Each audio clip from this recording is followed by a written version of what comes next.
नमस्कार मित्रांनो, कसे आहात सर्वजण? पुनश्च एकदा आपल्या या YouTube चॅनलमध्ये सर्वांचे स्वागत आहे. आपण इंजिनियर्स.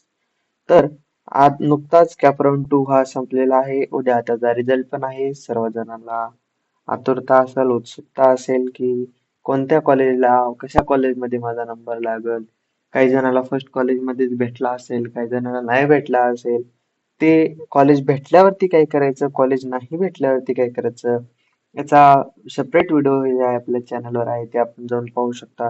तर आज आपण पाहणार आहोत की सीईटीला तुमचा जर नंबर लागला, तुम्हाला जर कॉलेजमध्ये घ्यायचं असेल, तुम्ही जर फ्रीज केला, तर त्याच्यासाठी लागणारे डॉक्युमेंट्स जे कॉलेजमध्ये अपलोड करावे लागतात, ते जर तुम्ही अगोदरच जर बनवून नाही ठेवले, तर तुम्हाला नंतर अडचण येऊ शकते. जसे की कॉलेजमध्ये जर का तुमचा नंबर लागला पीआयसीटी मध्ये, जर समजा तुमचा नंबर लागला पीआयसीटी कॉलेजमध्ये आणि तुमच्याकडे ओरिजिनल डॉक्युमेंट नाहीयेत, तर अशा वेळी तुम्हाला अडचण येऊ शकते की कोणते डॉक्युमेंट हे आपल्याला अपलोड करायचे. जर तुमच्याकडे जर आता नॅशनॅलिटी नसेल किंवा आणखीन कोणतंही डॉक्युमेंट नसेल, जर तुमचा नंबर लागला, तर ते तुम्हाला तिथून रिजेक्ट करू शकतात. त्याच्यामुळे हे जे डॉक्युमेंट आहेत, ते तुम्ही लवकरात लवकर बनवून घ्यावे आणि ते बनवून घेतलेच असतील आणि हे शोधून व्यवस्थितरित्या ठेवावे, अशी विनंती करतो. आणि त्याच्यानंतर पाहूयात. पहिलं आहे सीईटीचं स्कोअर कार्ड. सीईटीचं स्कोअर कार्ड हे व्हेरी व्हेरी व्हेरी इम्पॉर्टंट आहे आणि याची कलर प्रिंट तुम्हाला कॉलेजमध्ये सबमिट करावी लागते. सीईटीचं स्कोअर कार्ड आणि अलॉटमेंट लेटर यामध्ये खूप डिफरन्स आहे, खूप फरक आहे याच्यामध्ये. सीईटीचं स्कोअर कार्ड काही हे अशा प्रकारे दिसतं, ज्याची तुम्हाला कलर प्रिंट ही कॉलेजमध्ये सबमिट करावी लागते. आणखीन एक बाब, जी म्हणजे तुम्ही जेव्हा डॉक्युमेंट सबमिट करचाल, तेव्हा त्याची ओरिजिनल कॉपी हे तुम्हाला कॉलेजमध्ये सबमिट करावी लागते. म्हणून तुम्हाला त्याचं कलर झेरॉक्स किंवा त्याचे एक कलर फोटो हे तुमच्यापाशी ठेवायचं आहे, जेणेकरून नंतर जेव्हा केव्हा आपले स्कॉलरशिपचे फॉर्म सुटतील, तेव्हा मी तुम्हाला इन्फॉर्म करेन, तेव्हा तुम्हाला ओरिजिनल कॉपी ही अपलोड करावी लागते. त्यामुळे त्याचा कलर फोटो किंवा स्कॅन केलेली कॉपी तुमच्याकडे ठेवायची आहे. त्याच्यानंतर सेकंड आहे, आणि ह्याचे जे सर्व आता हे जे मी डॉक्युमेंट सांगणार आहे, त्याचे 5-5 झेरॉक्स हे काढून घ्या अगोदर. त्याच्यानंतर नेक्स्ट आहे एलसी, म्हणजे लिव्हिंग सर्टिफिकेट. 12वीची जे की आपण मराठीमध्ये टीसी सुद्धा म्हणतो, 12वीची टीसी ही तुम्हाला सबमिट करावी लागते, जे की अशा प्रकारे दिसते. आता टीसी तुम्ही म्हणाल माझी वेगळी आहे, तुमची वेगळी.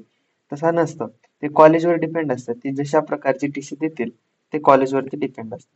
त्याच्यानंतर आहे हे 12वीचं सर्टिफिकेट, जे की तुम्हाला आवश्यक आहे तिथे सबमिट करणं. हे 12वीचं तुमचं गुणपत्र ज्याला आपण म्हणतो, ते मार्कशीट 12वीची हे अशा प्रकारे दिसतं, पाहू शकता.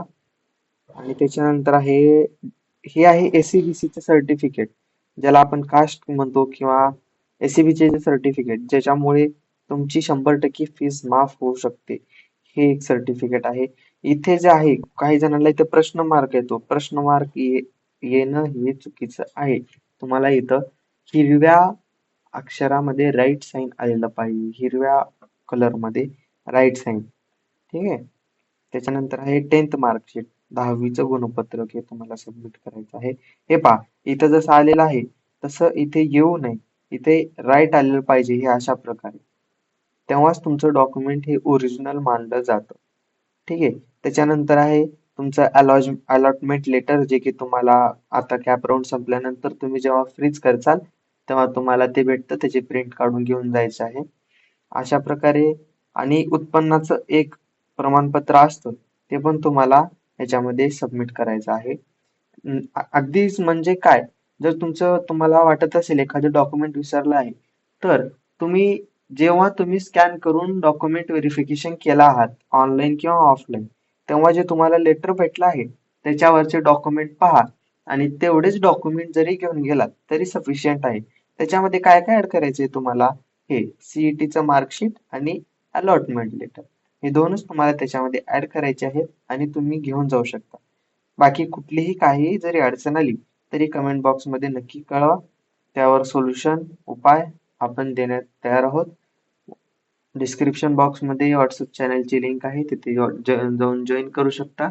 आणि काही अडचण आल्यानंतर पर्सनल व्हॉट्सअप नंबर पण आहे, डिस्क्रिप्शन बॉक्समध्ये देतोय, त्याच्यावरती तुम्ही कॉन्टॅक्ट करू शकता. धन्यवाद.